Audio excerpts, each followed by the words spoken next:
Well, hi-ho there, class. My name is William Greenwald, and it is an absolute privilege for me to be here, well, at least to meet you virtually. I am one of the authors of the book, but my main job with you is to help you understand the brain science around the model that you're going to be learning. By now, you've learned about Sam and some of his friends that are taking the journey with him in the story. You've also learned about the first step in the model, and that's reduce.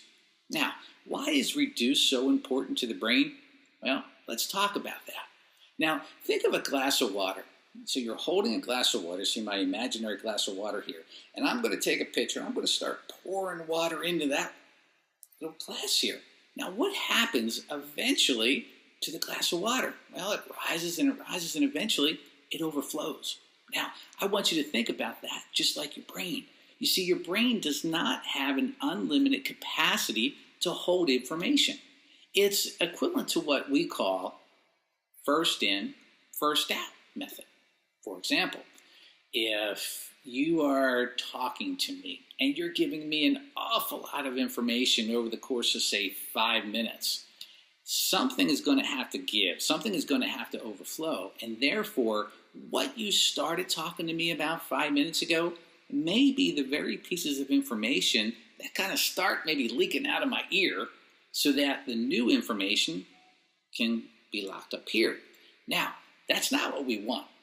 Clearly, we want our message, the whole message, to stick around. We don't want anything leaking out the ear.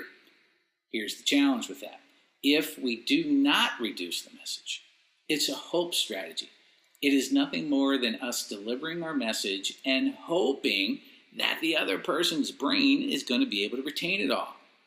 So what do we do to make sure that it's remembered and that it stays in the long-term memory banks of our brain? Well, we do that through reducing the information that we're sharing to very clear and brief statements. When we do that, it keeps the brain from overflowing, and it optimizes our chances that the receiver is going to be able to take our message and lock it into their long-term memory banks for years and years to come.